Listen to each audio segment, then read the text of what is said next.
Salut tout le monde, c'est Victor et aujourd'hui on va aborder un sujet passionnant et qui me tenait beaucoup à cœur, le Bitcoin. Et plus précisément comment en acheter et surtout comment le sécuriser. L'objectif de cette vidéo, ça va être de rendre l'achat et la sécurisation des Bitcoins simples et accessibles à tous.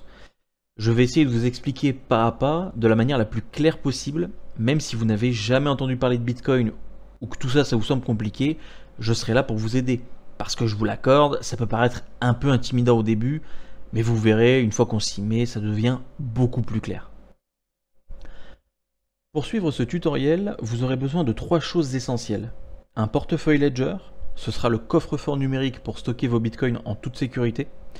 Je vous recommande d'ailleurs le Nano S Plus car il a tout ce dont vous avez besoin, vous le trouverez dans la description.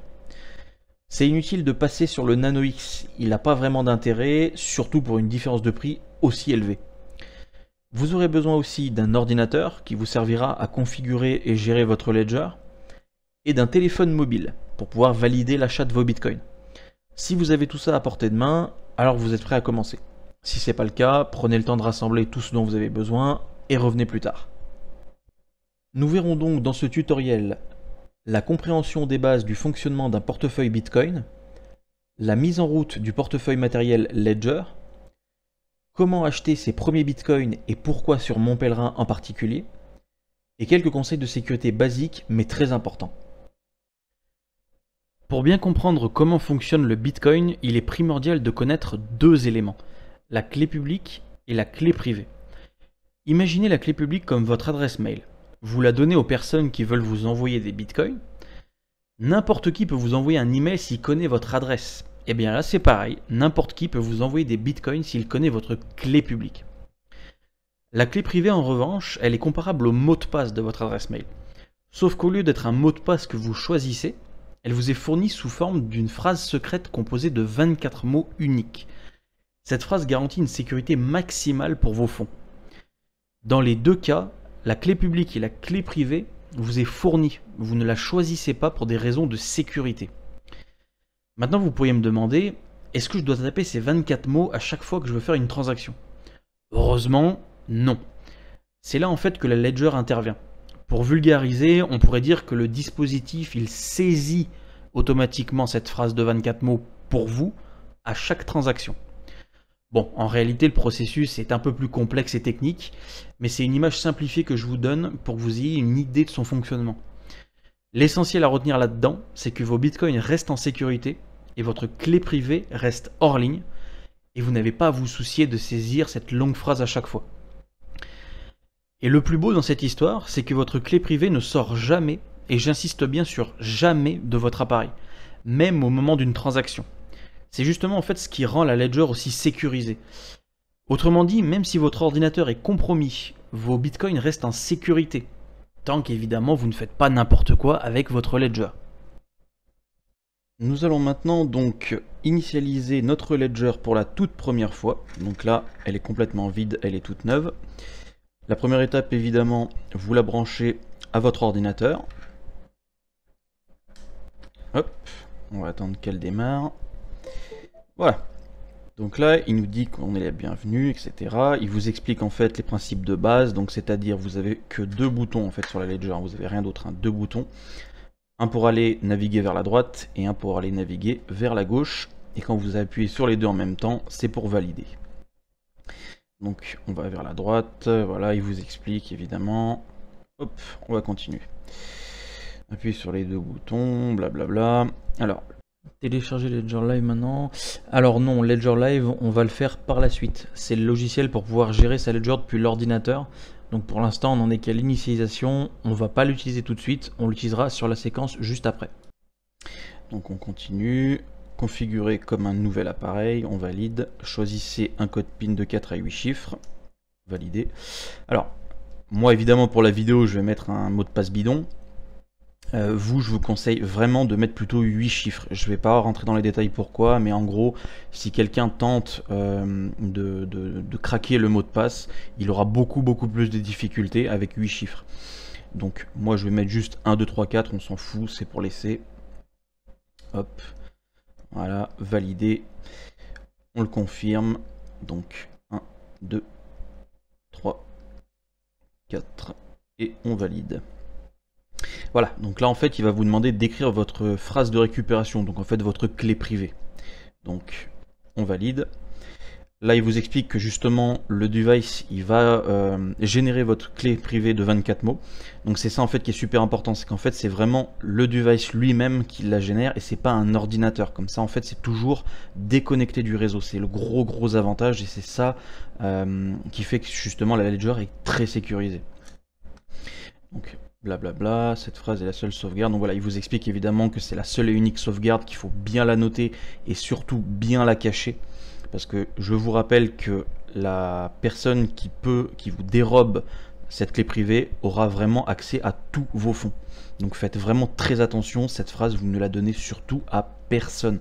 Et je dis bien personne ne doit vous la demander. Même Ledger ne vous la demandera jamais. Hop. Écrivez les mots dans le bon ordre, évidemment. Hop, on va commencer. Donc vous voyez, en fait, là, il montre les premiers mots.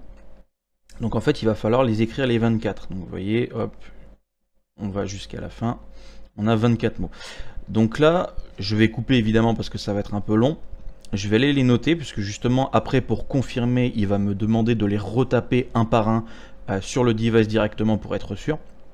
Donc je fais un cut et on se retrouve juste après que j'ai fini d'écrire les 24 mots. Donc voilà, j'ai écrit actuellement mes 24 mots. Donc on va faire suivant. Là, il vous dit justement qu'on va devoir vérifier les 24 mots un par un. Donc hop, confirmez votre phrase de sécuriser. Voilà. Donc il va demander de me confirmer les mots un par un. Donc évidemment, je vais encore faire un cut et puis on se retrouve juste après. Donc voilà, j'ai bien fait la vérification des 24 mots. Il me dit justement que la phrase de récupération a bien été définie. Il vous rappelle encore une fois de la garder en lieu sûr.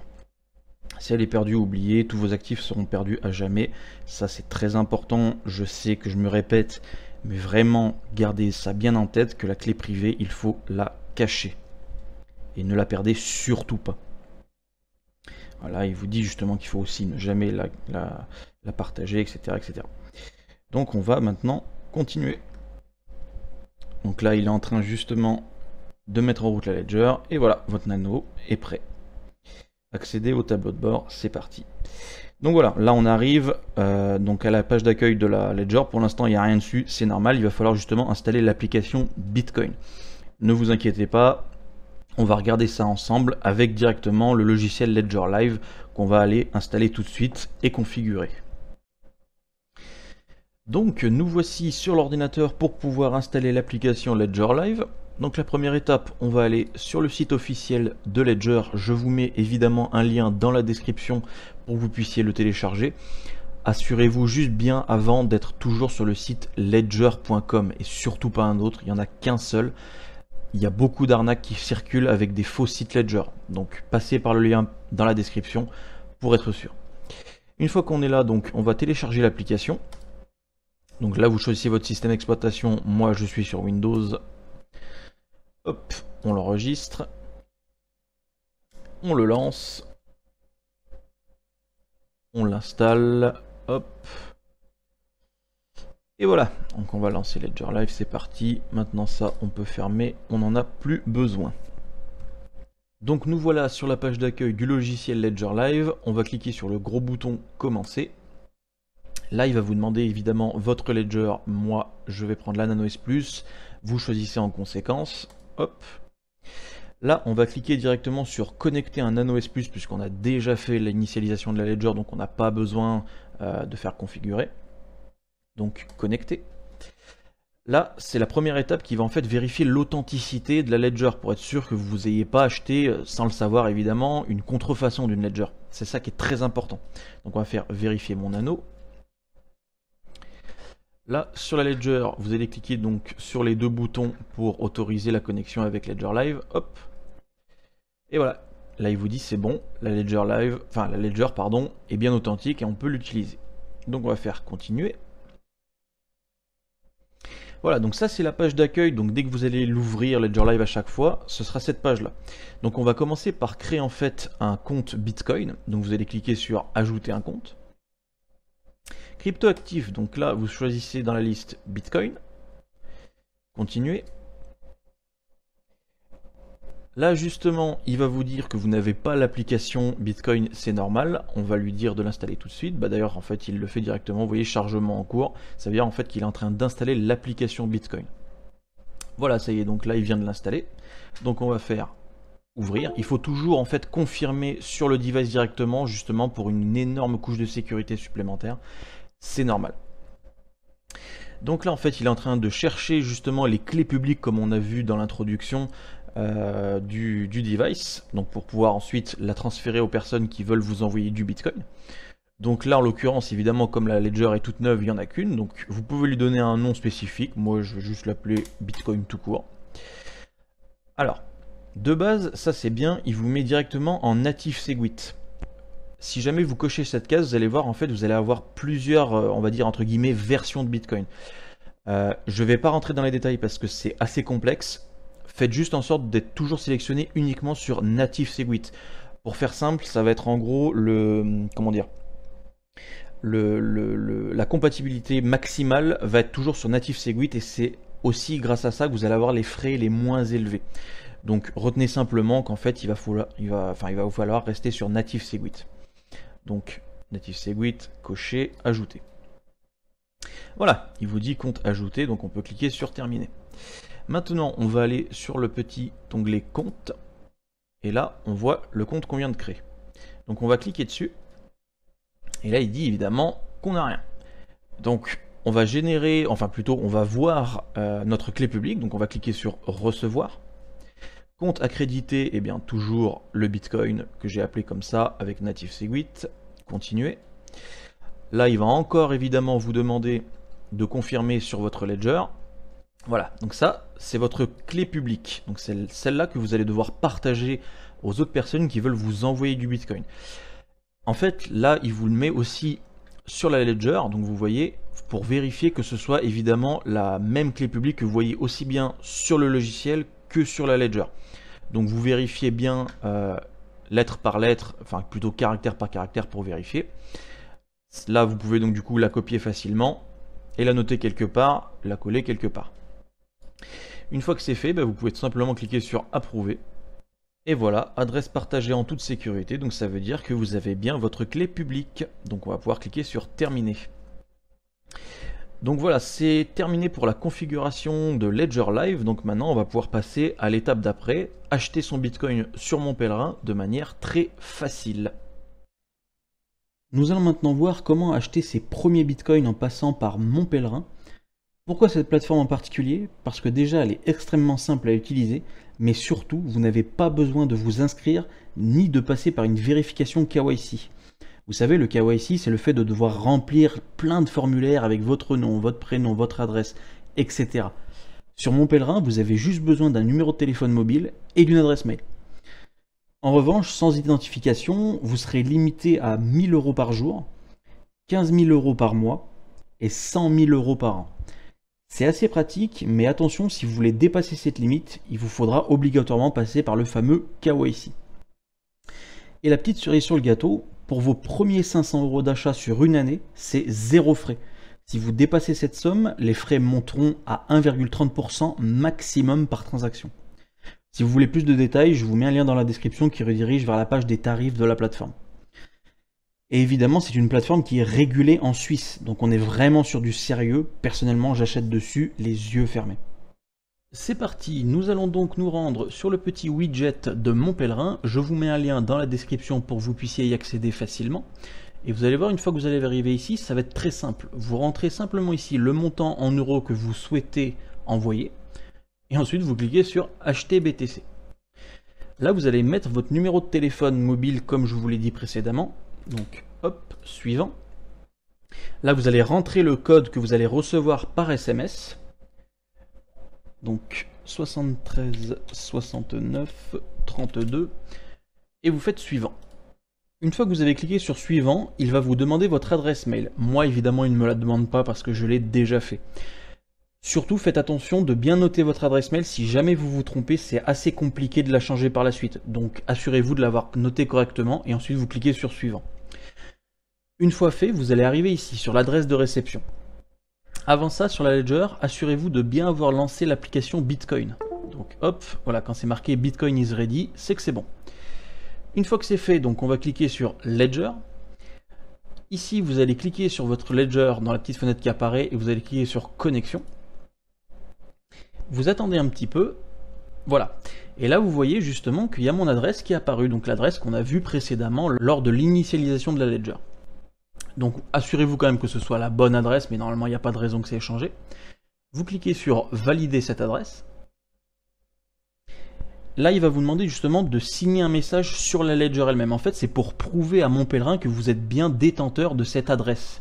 Donc, vous allez simplement faire signer message. Vous faites suivant, suivant, suivant, et vous double-cliquez, enfin, vous cliquez sur les deux boutons pour valider le message. Hop. Et voilà. Une fois que c'est fait, vous venez de valider justement votre clé publique à mon pèlerin avec votre Ledger. Vous pouvez maintenant déconnecter votre Ledger, vous n'en aurez plus besoin par la suite. Maintenant, il ne vous reste plus qu'à faire un virement bancaire à ces coordonnées que vous voyez à votre écran depuis votre banque en ligne ou votre banque traditionnelle. Attention, n'oubliez pas évidemment de mettre la référence dans le libellé du virement. Si vous ne la mettez pas, mon pèlerin ne pourra pas recevoir votre virement et ils vous rembourseront directement et vous ne recevrez jamais vos bitcoins. Vous allez par la suite recevoir un email de mon pèlerin vous informant que votre adresse Bitcoin a bien été validée, comme ceci. Un second mail pour vous informer que le paiement a bien été reçu, donc votre virement bancaire. Évidemment, un virement bancaire, ça peut prendre beaucoup de temps pour arriver. Ça peut aller de quelques jours à quelques semaines dans le pire des cas. Ne vous inquiétez pas, c'est normal. C'est encore le système bancaire traditionnel qui est très mauvais.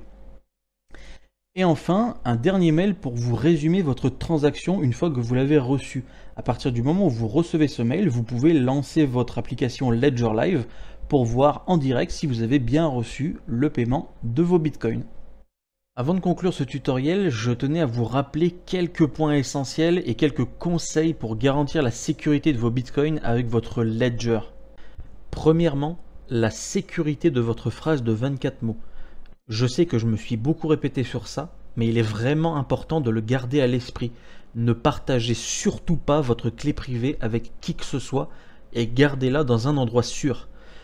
Ne la rentrez jamais non plus sur un site ou une application. Si on vous le demande, ce sera forcément une arnaque. L'application Ledger Live ne vous demandera jamais non plus de la taper sur votre ordinateur. Deuxièmement, assurez-vous de toujours garder à jour votre Ledger. Les mises à jour sont indispensables pour protéger vos bitcoins contre d'éventuelles vulnérabilités, que ce soit logicielles ou matérielles. Vous pouvez vérifier si les mises à jour sont disponibles directement sur Ledger Live. Troisièmement, pensez à bien vérifier les clés publiques lorsque vous effectuez des transactions. Prenez toujours le temps de vérifier l'adresse sur l'écran de votre Ledger. Ça peut paraître bête, mais si vous vous êtes trompé au moment de taper la clé publique, vous ne pourrez pas revenir en arrière une fois la transaction validée. C'est définitif. Quatrièmement, restez informé. Le monde des crypto-monnaies évolue assez rapidement. Assurez-vous de toujours rester à jour avec les meilleures pratiques en ce qui concerne la sécurité et les nouvelles fonctionnalités de votre Ledger. Par ailleurs, si vous avez besoin d'aide, vous pouvez évidemment me laisser un commentaire, je ferai le maximum pour vous aider. Et pour finir, concentrez-vous uniquement sur Bitcoin, surtout pour ceux qui débutent. Même si les autres crypto-monnaies peuvent vous sembler intéressantes, elles n'ont pas la même histoire, pas la même sécurité, ni même la reconnaissance que le Bitcoin. La plupart, pour ne pas dire la totalité, sont encore en phase expérimentale et elles peuvent présenter des risques beaucoup plus élevés. Donc si vous débutez, rappelez-vous que le Bitcoin est vraiment à part et mérite toute votre attention. Et pour ceux d'entre vous qui souhaitent approfondir leurs connaissances sur le Bitcoin, j'ai créé une page web spécialement pour les débutants. Elle est très complète et vous donnera toutes les infos dont vous avez besoin pour bien démarrer. N'hésitez pas à la consulter, je mettrai le lien évidemment dans la description. C'était Victor, j'espère que ce tuto vous aura été utile. Encore une fois, n'hésitez pas à me laisser un commentaire ou à me contacter directement si vous avez besoin d'aide. Je ferai le maximum pour vous aider. Portez-vous bien et à la prochaine.